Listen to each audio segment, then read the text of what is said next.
Hi, it's Amanda Lee Smith, and this is My Best Campaign.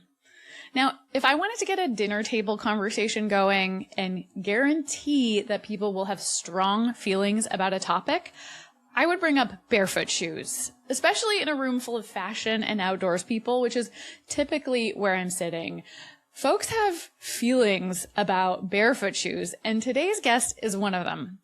I'm talking to Nicholas Charlier. He is the GM for US and the Americas at Vivobarefoot. And no surprise what side of the debate Nicholas lands on.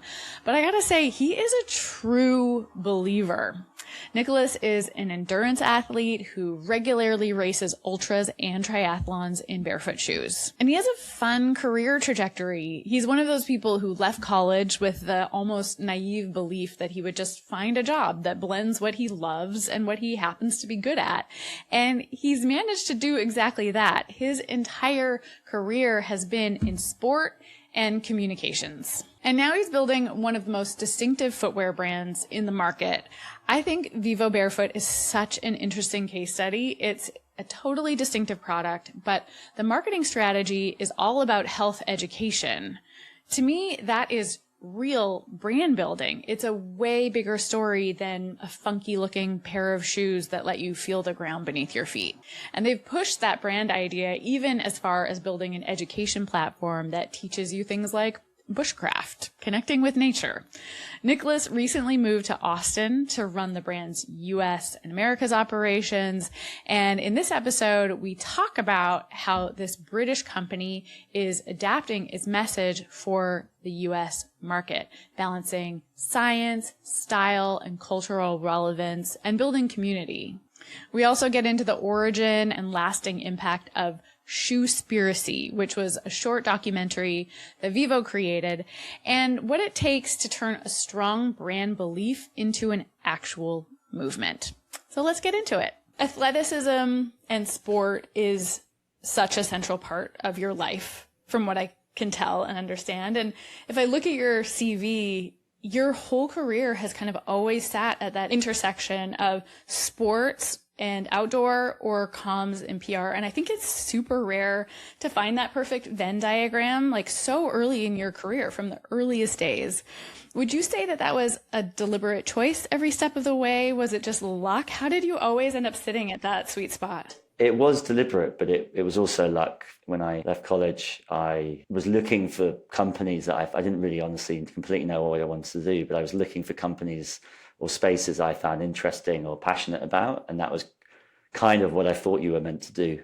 And I got lucky. I got a great job in the mountain biking industry and got to travel the world with them. And I, learned a lot, with a small team, and got given a lot of responsibility far too early. But it taught me a lot about what I wanted to do and what I enjoyed, and really what I found passionate. What I was passionate about was the activities or the mission or the spaces that this companies operated in.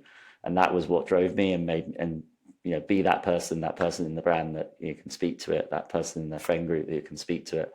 And I've always loved that. And I've kind of followed that route and got lucky, of course, to get the roles that allowed me to do that. Don't get me wrong, but I hadn't really thought about it any other way. Well, as I said, it wasn't a super conscious decision that this is all I'm doing. It's happened, but I probably wouldn't last very long at something I didn't enjoy and wasn't passionate about. And that's the same. My personal and my professional life cross over very similarly in that sense. Yeah. And since then, I mean, you've been with Vivobarefoot for, is it 9 years now? Yeah, in my 10th, coming up, yeah. Just in your 10th year. Yeah, 9 to 10 years, something like that. Like, I think I joined this year 9 years ago. So okay. Even that journey within Vivobarefoot has been super interesting. You came in as the head of comms.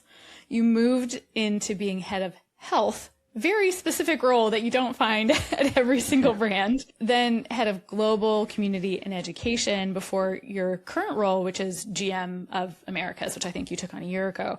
Walk me through what guided each of those shifts, because they're all like quite distinct roles. It's not a normal path from like the bottom of the marketing totem pole to the top of the marketing totem pole. And health in particular is such a different turn, not a common role at a shoe brand, but it seems like it's almost inseparable from marketing at Vivobarefoot. Can you tell me about that journey? Yeah, absolutely. So my experience was broad marketing. I'd say like I covered PR at points, events, activations, very much like more the earned side of marketing, honestly, the sort of performance paid led. So that was my experience. And I joined Vivo to do that. The company was very small. I mean, there was a bit more people, but it wasn't far off the number of people we have in the US now. So I feel like I'm in some ways going back through the same process, building the business here, which is great fun. So there was a couple of us in the marketing team, so covered a lot. That head of comms role covered all earned side of the brand, frankly, for the first couple of years. And then the brand was growing 20, 30, 50% some years over the last 7 or 8 years. So it was quick growth, people coming in, and we were adapting and building and learning as we went. The head of health role, I got to a point where I wanted to do something a bit different.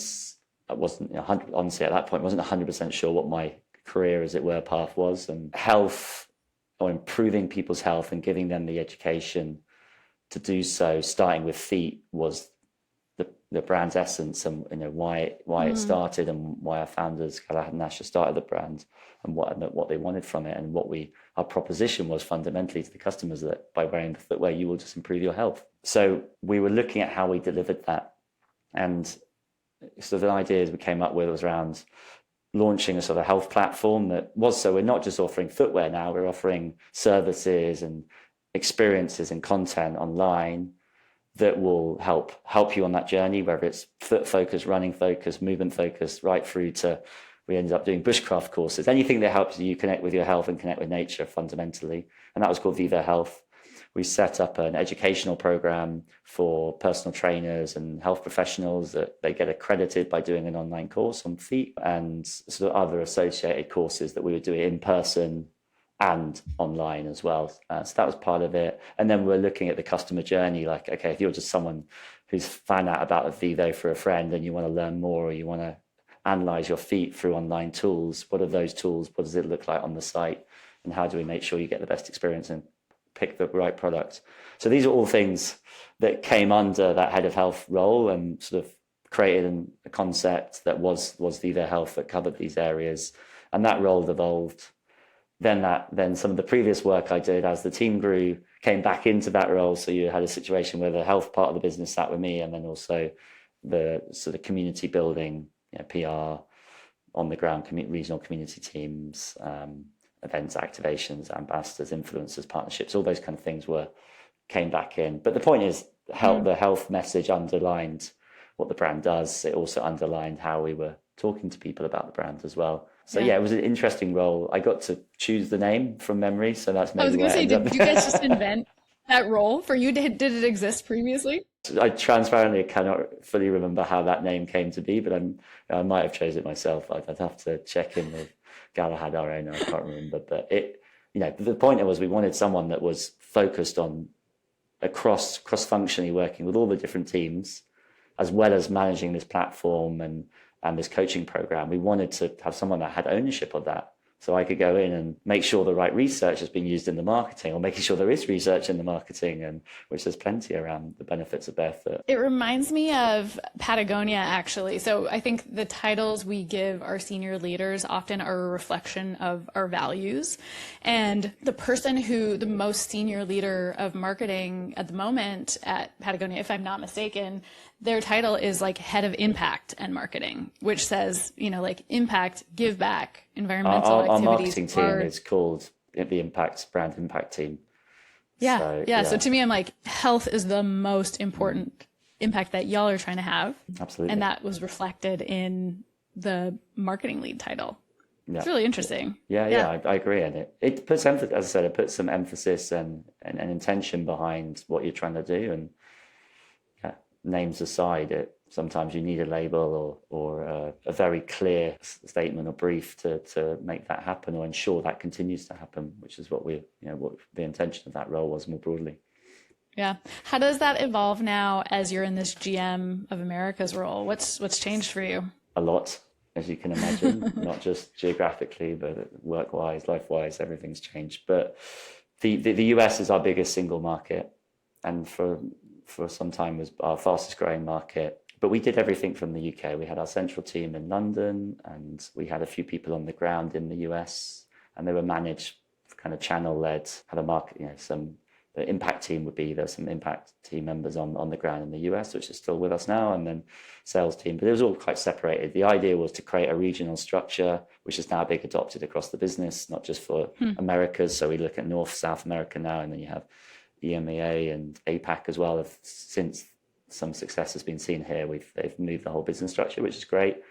And the idea is I was to come over and help set that up, establish the head office here in Austin, open retail stores, which we're doing in New York in September, and build sort of a business around a regionalized strategy that isn't just online focused, that has a really strong offline part of what we do, which is everything from the shoe stores we set up in, right through to the events we activate at, to the ambassadors that we work with, to the operational setup we have with our warehouse, everything. So it's been a huge change from a role point of view, but also quite a natural progression. It felt like we've been doing a lot in the US already, and it just needed a little more focus and regionalized strategy to help make that happen. And lucky enough to come out here and do that. Yeah. How did you end up choosing Austin as the HQ in the US? Yeah, so we talked about a lot between LA, Austin, and New York. Those are our three key cities where we have people on the ground. Austin ended up being the choice over the other two. Was one, it geographically central.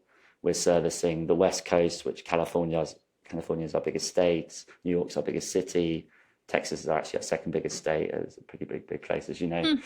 But Austin was geographically a strong position for us to manage North America and also speak to South America as we tried to grow there. Time zone wise, it allowed us to work across multiple time zones as well efficiently, with a team across both, and into the UK it was manageable, catching half a day. And then probably more importantly from my point of view was the growth and genuine community you find around the wellness and outdoor space here. And it's often the epicenter of where things start and get moving in that space. You have a lot of amazing outdoor brands here. They've been Yeti as a big example, been here a long time, but you also have lots of amazing startups in the wellness space coming through. You have a lot of interesting thought leaders live here or will spend a lot of their time here. So for a small city, the influence we could have and the community we could build fast, honestly, felt a greater opportunity than being in New York. Now, New York, having a store there is setting off flag in the market, if you like. It's really important, and it's the footfall and opportunity there's huge. So we felt like that was the best place to store, but to start to build the business, Austin felt like the strongest and most aligned place for the brand. Interestingly, in the UK, we're based in London, and more recently have moved the head office to outside a city called Bristol, but it's in the countryside in a very nature orientated space. And we've built out what we call a nature home that's old walled garden where we have vegetables grown on site that we eat in the cafe at the office, and we do a lot of outdoor meetings, and we have a small lake we can jump in with a sauna, those kind of things. So the ambition is to eventually have the Austin ranch version of that as we grow down the line. And it's a really compelling hiring and retention proposition, I think, to have that lifestyle built into your career at a place like Vivo. Yes, and that's part of it. That's one of the huge benefits of trying to live and breathe. Live and breathe the brand is a bit of a cliche, but there's a lot of things that you can align to yourselves to personally at the company, which is part of that is facilitating that. From what I've seen, you do live and breathe this brand. You are fully embedded. You're living it out in all of your activities, which is really amazing. I love the idea of choosing an HQ because you can have an outsized community impact in a smaller town, but still has the outdoor community, the kind of tech and innovation community. It really makes a lot of sense why Austin. Now that you've been there, not quite a year, what are you seeing as the big differences in how business is done between the UK and the US? And maybe even more specifically, are you seeing any different nuances in marketing between those two regions? I think how brands communicate and market here is actually extremely different. It's different by city and state. I mean, Texas for sure. You go from Dallas to Austin, and they're two completely different places. So, but we see that and how we bring to life a message. There's sometimes we can be a bit more esoterical and nuanced in the UK with some of the marketing. And sometimes it needs to be a bit more direct here, just simple terms. The importance of building relationships, of course, that's relevant everywhere, but it really counts. It really counts in the US, and trying to forge genuine, strong relationships with whether that's trying to grow out our wholesale business or getting good, strong suppliers, or even our warehouse team up in Ohio. So yeah, there are some differences. I think the fundamental challenge and fun challenge is the scale. You know, it's more akin to the UK being in Europe than thinking about it in the UK on its own. And I mean, minus the languages, I guess. A couple of things stood out to me from what you said. The first is I jotted down the expectations around authenticity. Like, I think in North America, we as consumers expect so much authenticity from the brands that we engage with. And when I think about, you know, we do work with some international clients, and globally, you don't have quite the same expectation that you're going to have this like personal relationship with the brands that you engage with. So I'm sure that's a big shift in how you're thinking about even like how you write email marketing probably shows up there. And then the directness piece, you know, having worked in the UK and here, I know like you would just kind of couch messages in a lot more language when you were writing ad copy in the UK. It would be way less direct, whereas in the US in particular, even more than Canada, it's just like to the point. Yeah. Do you adapt your marketing regionally?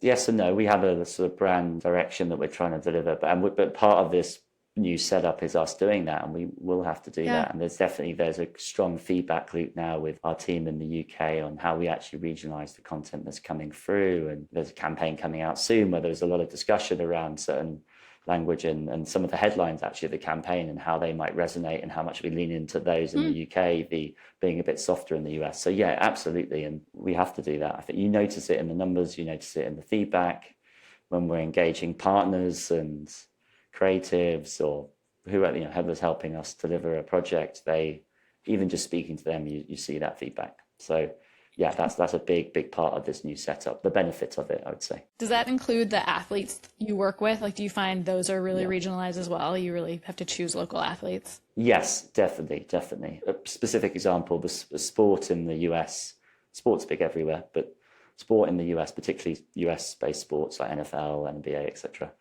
all those leagues are huge, and they're hugely culturally relevant. That's not the same in the UK example, you know.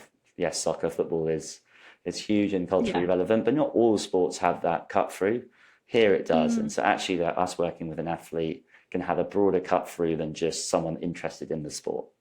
And specific example, you know, we've worked with Matt Collins, worked with Lane Johnson, a few of these people who are in NFL athletes and other sports as well. But they have a different cut through here than if we were working with their equivalent in another more British sport, to be honest with you. So that's an example of where we've had to adapt the strategy a bit. Listen, maybe you fell into this very common trap. Your brand grew a ton in the early days of COVID. People were spending money and you couldn't stock product fast enough. And then the hangover hit and you were stuck with inventory that just wouldn't move. You started discounting, you started leaning on performance marketing, and today you're still stuck in the cycle of paying to acquire new customers month after month. Your brand is starting to show up as a commodity and you want to get out of the discounting trap and finally make your comeback. Well, we want to help you build a cult brand, the kind that people will go out of their way for and that they'll pay more for even when they have other options. I'll tell you exactly where your comeback starts, and it might surprise you because it's not an expensive campaign and it's not even a brand refresh. It starts with your brand voice. A powerful brand starts with giving your fans a shared vocabulary. A shared vocabulary creates shared identity, and that's how cult brands start. If you know it's time to stop chasing customers and want to create real lifelong fans, my team at Monday Creative can get you there. See how we've done it for brands like Keen, Lululemon, Adidas, and Arc'teryx over at mondaycreative.co. Okay, speaking of strategy, we've talked a bit about health and the focus of health in your marketing. I know like anyone that's seen anything that Vivobarefoot puts out in the world knows that as a brand, you all have strong feelings about the shoes we're wearing. And I think a lot of the brand is built on this belief that the shoes we wear are making us sick and making the planet sick. And as a brand, Vivobarefoot has really planted a flag there and in educating the public about it. And I think it's like I said earlier, it's really rare that health education kind of becomes the central tenet of a shoe's marketing strategy, but that's really what you've done. So talk to me about that decision to make health education and this central idea that our shoes are making us sick the main focus of your brand and marketing. Yeah, it was a strong starting point for us because the challenge in coming into a barefoot category was new, really. I mean, the irony is, just to start on this, is that indigenous communities have been wearing barefoot shoes for thousands of years. It's not new. Shoes are in themselves are a new phenomenon. Sneakers are particularly recent. So, the Sam Bushmen I got to spend some time with them in Namibia was they cut eland skin around their feet and just basically tie this to their feet and ankles. And it's just protecting them from the terrain. And you have moccasins in colder climates. And these different communities all have a fundamental process, which is about creating something that's the shape of the foot. And they just protect it from the environments they're in. So that as a concept has existed before and isn't anything new. So we've taken that sort of ancient wisdom, if you like, and tried to instill it in a more modern society where we're trail running, hiking, walking to work, and take the sort of health benefits of creating a barefoot shoe, which improves your biomechanics, improves your foot health, allows them to spread out and move naturally, which ensures you don't get pain in your back, your knees, but also can help improve your performance or just make you feel good and more connected to the ground. But the shoe industry kind of peddles the opposite to that. And most of them are selling through technology, right? Our belief is the foot has all the technology you need to be healthy. Their belief is that you need technology under your feet to support your body and support your feet, and it will improve your performance by doing so. That's why we have to educate, because we have such a fundamental difference in how we're viewing movement, feet, the world in many ways. So we've had to take a strong stance on education to explain that actually there is no evidence to suggest that wearing a cushioned shoe in your everyday life is going to improve your health. There isn't evidence to improve your foot strength. There is for barefoot footwear, but interestingly, having to prove our point despite there being research there. So we've had to take a strong stance on that. And the idea is not to scare people or shame them in the shoes they're wearing. It's just to educate them that there is a healthier way to live and move, and our footwear can be part of that. So it was always part of what we did, really, because we had to. There's no other way to communicate that message. And it sounds like that will always be the through line of your story and your marketing. How do you keep that message fresh and relevant years in and onward? Yeah, we start our fundamentals around like that education. Absolutely, that's the starting point. It gives us credibility with what we're talking about is the foundations are human health. They're not trying to sell you the next pair of shoes with the next new technology to do so. As I said, that you're right, that's always a fundamental. As a starting point, that's where we focused heavily on. As we grow as a brand, we're trying to grow the awareness of what we're doing and of the barefoot category as a whole. And we've had to look to be more aspirational in terms of how we're not just telling people cushion shoes are bad, we're also like the opportunity is to feel more with our footwear. You're going to go on a hike, you're going to connect with nature in a completely different way. You're going to be more balanced, or if you're going to the gym, you're going to be able to move better and therefore have a better experience. So now the job is to speak more aspirationally, because actually the benefits are it makes you feel good. If we speak in simple terms, once you get used to wearing them, your experience through your feet changes, and they're a sensory organ like your hands, and without using them, you're missing out on something special. So that's something that we try and work a bit more towards. Is we have this sort of idea around free your feet or freedom, and trying to get people to feel more free. And our footwear is a vehicle for that, as opposed to just saying cushion shoes will hurt your feet. Yeah, both are true. Basically. Yeah. As you move more into that aspirational space, I'm guessing style and fashion has to be a component of it. And in fact, I am noticing in Vancouver and Portland, the cities where I spend the most time, they are having a moment. Like Gen Z is loving these shoes right now, and I'm seeing them styled in really interesting ways. It almost feels like it's becoming more of a style choice in some communities than it even is a health and lifestyle choice.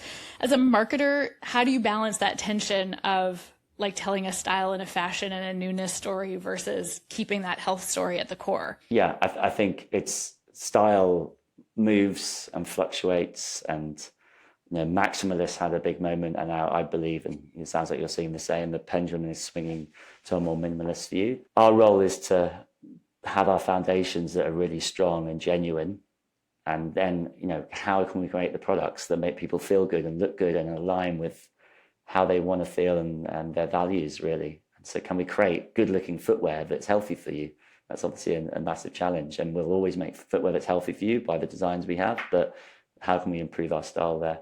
And as long as we have that foundation, then as the styles change, we should also be able to ride that wave as well. I'd say Birkenstock is an interesting brand that, you know, for many years was pretty uncool and now has completely transcended that, right? And they have a pretty simple proposition from a product point of view. And there's obviously other examples of that. So the trick is keep your foundations, keep your core principles, don't compromise on those, and hopefully you can find people that can create, you know, icons that can help elevate the product whilst also having styles that are, or designs that are culturally relevant, basically.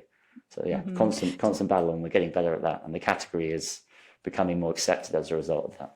Do you, as a strategy, or your teams, do they seek out those more fashion icons as part of a marketing plan, or are you always focusing on the athletic and health side of things? Both things are true. So we naturally want to work with a lot of credible people in the health space and they help inform decisions we make as well. It's a two-way street off from that point of view. But we will work with fashion icons, athletes, musicians. The thread for them is that they are connected to their health and wear the product for the health benefits. That's the running thread for all of them. But yeah, absolutely. Yeah. We want to work with people that are culturally relevant, that are going to help bring this message to a different audience than it is now. So we definitely do that. Yeah. So if I look back on all the marketing that Vivobarefoot has done over the years, and we're kind of keeping education and health as this core, it seems like the hero asset has been this film. What year was it created? I think it was the first one, 2019 to 2020-ish. Yeah, the first one. It's been in iterations ever since, but yes. Okay, so this film is called Shoespiracy, which, from what I can tell, has almost 500,000 views on YouTube. If there's 2, maybe there's double that. And yeah, you've done different iterations. It doesn't talk about Vivobarefoot specifically. Maybe talk to me about this decision. What went into making a film? Why was it important? And what was the goal going in?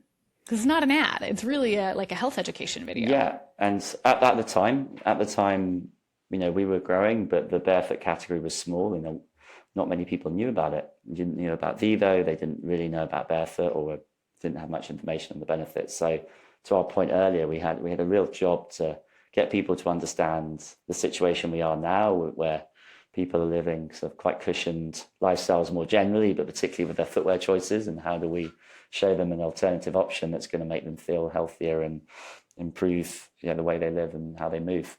So that was the challenge, if you like. How do we drive awareness and perception? And we felt the best way to do that was create a documentary. Initially, we wanted it to be like a Netflix style documentary. The starting point is, let's create something that can help us show the message. So we worked with a local producer in London at the time, and we came up with this documentary, pulling in the kind of credible thought leaders in the health space and footwear space to speak to the issue and the topic. And we wanted it to create it about the benefits of being barefoot. And the end is about footwear and how footwear plays. But why does a foot function the way it does? Why is it impeded when we wear cushioned shoes? And why did those shoe brands go down that route? Like, how have we got to this point? And then what's the alternative? And that was the kind of concept we built out in the film. And Vivo at the time, it didn't feel necessary to push Vivo, because the message was authentic. And the outcome is, like, if you believed in that, you would go on and buy Vivos or otherwise. And we didn't want to make it a marketing campaign. We wanted to make it a sort of health message for the public. Off the back of that, we then were like, okay, this has worked pretty well, and got a lot of really interesting reviews and feedback, and you know, many people watching it, and decided then to take that sort of Shoespiracy concept over those next few years and deliver more marketing focused campaigns that were far more direct in sort of showing the benefits of Vivo wearing cushioned shoes.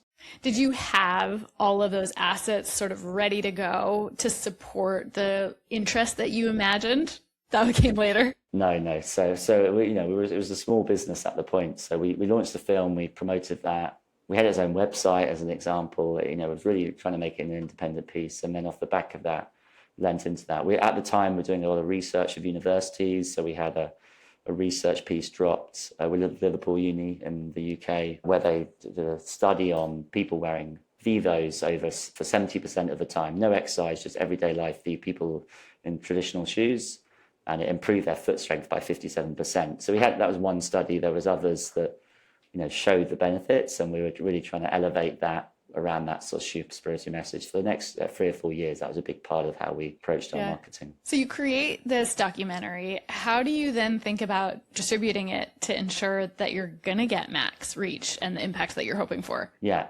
So at the time, we had a big PR. So like PR was one of the biggest vehicles we thought we could drive. And the ambition was... You're a PR guy. Yeah. And it was, okay, the research is there. And there is so much research around what we're talking about. The problem is less so the research, more how do you create a story and make it relevant and so people can understand it. And that was part of the film. So it was a vehicle for us to say, okay, this is our point of view. Here's the evidence, as it were. So it was a bit of a pitch from that point of view. So the PR was a large part of that, and we run activations and events. We also work with some of the leaders you can see in the film in the space, and they help promote that. Yeah. We subsequently used it as a starting point when we're onboarding people. It's still something that I might share with a partner over here on whatever capacity. If I'm going into South America, I've shared it with distributors there. So it remains a great starting point to get people who are not aware of barefoot or the shoe industry to understand it. That's probably where it's become really powerful. Is that starting point. It almost becomes like a little brand Bible in its own for education. Yeah, it tees up the conversations we're going to have. So talk to me about the overall impact on the brand. So years on, it's still something you're talking about, you're still using it, but maybe in the first 6 months to a year after you make this investment in a documentary, what does that actually do for a brand? And what does it do for sales numbers? Are you tracking the impact of that? What was the result? Yeah, 2019 through to 2022, 23 were our fastest growing percentage-wise years that we had. You can't attribute it directly to just the film. It was a gathering of momentum, but the timing was the right time to release something that address the issue directly in the way we did. So yeah, there was definitely had a really positive impact on positioning ourselves within the space. As I said, there wasn't really a piece of content like it focusing on that. And there still really isn't, honestly. We've done, as I said, the impact for us as an internal team is we've done variations of that. We did a follow-up documentary more recently in the last 18 months on women's foot health and called Unbound. And that's a take at actually how disproportionately affected women's feet are by shoe industry and the fashion, and a really deep dive on that as a concerning problem that still exists, and has like the documentary, the Shoespiritity documentary, there's a historical reason for that far outdates actually. There's a Nike and the sneaker world. So it's as I said, it's informed how we approach sort of content-led marketing and really trying to create very authentic, educational focused pieces that connect with you as well. It's not just about showing the science. As I said, there's lots of science. How do you make that storytelling around it really strike a chord? Yeah, I feel like in the 90s especially, or maybe I'm just thinking of all of my aunties, they were all getting bunion surgery at one point because it was so the norm to be squishing your foot into high heels, and all of their feet were being completely reshaped by the shoes they were wearing. It's, the modern day and it's foot considered, binding, it was basically. often considered, exactly that. It literally is a modern foot binding, and that's what we talk about. And it's considered normal. I think that for us is the big piece is, just because it's considered normal, a lot of people go through those experiences does not make it natural or right. And there's definitely another way to look at it. And that's our constant message. I think one of the many weird gifts of lockdown during COVID was just the discovery that we don't need to live like this anymore. Absolutely. Which I'm sure was huge for the brand. That absolutely. Time period. Our outdoor category, particularly, we make shoes and sort of a lifestyle, more performance, and then we have the outdoor products as well. And that particularly grew over that time as people were going outdoors more. They trained barefoot more in their homes. There's so many reasons for them to reconsider their life choices somewhat that were great for Vivo. And the important thing is it was sustained. It wasn't okay for 1 year. All these 2 years, everyone sort of lent into this. It's actually been something that's sustained for us. And the barefoot category is the biggest it's ever been. There's more brands making barefoot footwear than ever before. Some mainstream, some new and independent, some like us been around a bit longer. So it's in a strong space right now, which is great. Yeah. I'm interested in how all of this flowed into the Vivo Health platform. You mentioned the coaching is still on offer. I'm not sure if Vivo Health is still an offer, but I am Yep. interested in the original concept behind that. Was that seen as like a product launch, like a new revenue driver, Yes. or was that treated as a marketing initiative? Yeah, it was considered to be a new part of the business. Like we always talk about glorious failures in the company, like things that, you celebrate the failures as you do the wins. And the celebrating the win for that was that it got thousands of people through our online courses.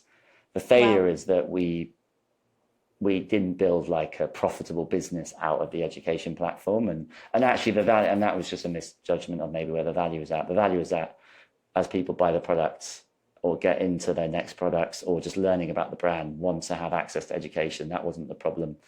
But is it something, with the world of YouTube and thousands of platforms off the back of COVID, did we have enough point of difference, or was it a bit too niche for that? So just speaking genuinely, those were the two challenges for it. It still exists.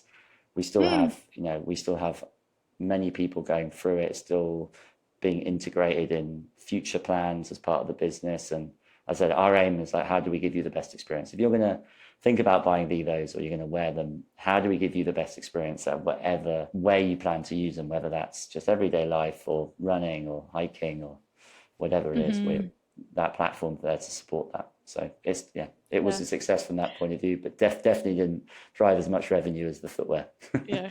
which is maybe the ambition at the start. I think a lot, I mean, we've seen it so much over the last 20 years, brands investing in apps and maybe thinking it's going to be revenue, but realizing, no, actually, it's like really valuable as a loyalty tool. Yeah, exactly And I right. think there's probably like a sweet spot of investment that you can make into a tool like that, where you're like, no, this is like driving loyalty. We're seeing the revenue out of it. Yeah, the LTV increases, and there is a indirect commercial value. Absolutely. It's rare to have a footwear brand where there's almost like an onboarding period as a consumer. I know you were telling me like Yeah. if I ever wanted to get into running in barefoot shoes, I would have to do it really gradually. Like you have to re-naturalize your body almost and adapt back to our old way of running when we were kids and we just ran around in our bare feet all the time. Exactly that. Yeah, and we're very Yeah. honest with that, right? That's a big part of what we do. Is you start slow, build up over time. Most people will be able to go walking in them immediately in everyday life, but exercise, more high impact activity takes a bit longer. But the benefits of doing something slow and in the right way have such a profound long-term impact on your health.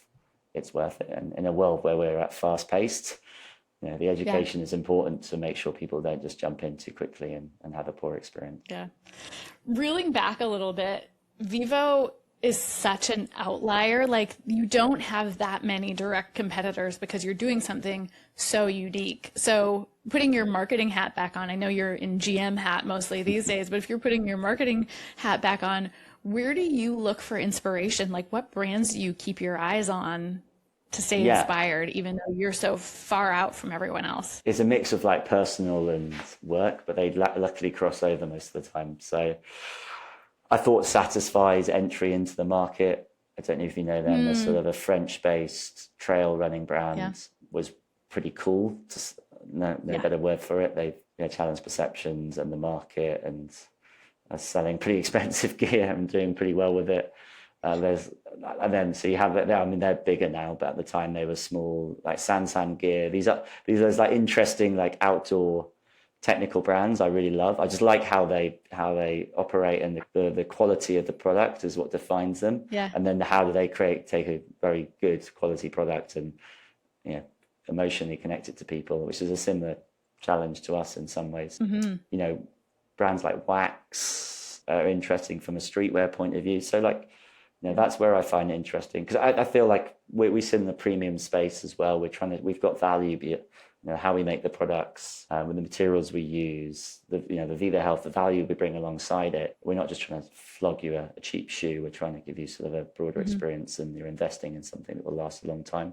So I kind of align myself to looking at brands like that. I'll still look at the larger brands. Pretty interesting to see what happens through the World Cup and how the Adidas's and the Nikes activate. Did you have any favorite campaigns through the World Cup? I didn't have a favorite, honestly, but I was shocked at how David Beckham was in every single advert here. Everything. That guy was everywhere. So I didn't have a favorite. That was my main takeaway. But it's great. Even like on a local level, like being in New York and seeing how different brands just caught on to culturally relevant moments, the Knicks in New York or the World Cup. And that's something, we talked about the differences in the UK. That happens a little, but not to the same degree, which I thought was interesting. Yeah. And you really wonder if Beckham had stayed in the UK, if he would have been able to make such a transcendent brand. No, he's transcended everything. I think pretty wild. I wonder if Messi's taking notes about his next steps, how 20, 30 years later, he can still be peak relevance and still be making the kind of money he's making now. I know, it's insane, but impressive it's wild to watch. Think about. Yeah. Okay, I have 2 more questions for you. The first one is, what's the best piece of brand or marketing advice you've ever been given along the way? I thought about this when you mentioned it before, but I mean, for us, at least from my experience, and I wouldn't say it's direct advice, it's sort of advice as I've gone through rather than someone giving me a direct statement, is if you've got a strong proposition and you've got an audience you're trying to speak to, try and be authentic to that, because to your point around style and fashion and trends, things move quickly. But if you're already starting from a strong base, then you're going to be able to sustain those turbulent times and then obviously grow in the good times as well. So for me, that authenticity is becoming ever more important as well. It will become ever more important as the world is becoming less clear in terms of what's real. Literally, you're looking for your social fields and what's not, political climates. I think if you've got a clear reason to exist and you've got a way to show that authentically, then you should keep to that. And that would be my main piece. I mean, you're living that out in the way that you talk about the brand all the time, right? Such a clear reason to exist. You don't have to work really hard to understand why this brand was created and what gap it filled, which is such a special space to be sitting in as a leader and a marketer. Yeah. All right. Speaking of which, last question for you. What is coming down the line for Vivobarefoot that you're really excited about? What should we be watching for? I mean, I mentioned it already, but the New York store, I'm super excited about that. That launches in September in Soho. Perfect. So on Lafayette Street. So if anyone wants to come and swing by, please Prime do. real estate. Yeah. And that's really big for us, right? It's the first time we've had a physical store in the US. Been our biggest market. We have them in other countries, but not here. And then beyond that, it's opening up more of those across the market. I think for us, it's like, how do we go from being an online business where we've got so many passionate people wearing the shoes? How do we connect these people together? How do we get in front of them? How do we provide experiences for them? And that's a big part of our strategy and what we want to do and how we think it will help our existing customers, but get new people in too. So the stores, Austin will be one soon after. In due course, and we're looking at stuff on the West Coast. So the stores are definitely my favorite project at the moment. I feel like that's going to be a future episode that I bring you back for, to talk about how y'all have created community around these stores that you're opening up. Please do. We've got the plan, so we can reflect on how well the plan went. Amazing. So, well, Nicholas, thanks so much for your time. I really appreciate diving into this with you. Thank you so much. Cheers. That was Nicholas Charlier from Vivobarefoot. Now, in case you're not already there, here is a hot tip. Our episodes are now all available on YouTube, in addition to Spotify and Apple Podcasts. So if you would like some visual context for these conversations, go find us over there. Look for us under Monday Creative and hit subscribe while you're at it. Also, it really helps us if you like our content and subscribe or follow on other channels. So if you're getting a lot out of these conversations, show us some love on your favorite platform. And now onto the credits. This episode of My Best Campaign was brought to you by Monday Creative and is hosted by me, Amanda Lee Smith. I am the founder and CEO of Monday Creative, which is a brand strategy, insights, and creative agency based in Vancouver, BC and Portland, Oregon. Emily Hybeck is our producer. Our sound engineer is Andrew Bagasbas, and our theme music is by Shimon Machida.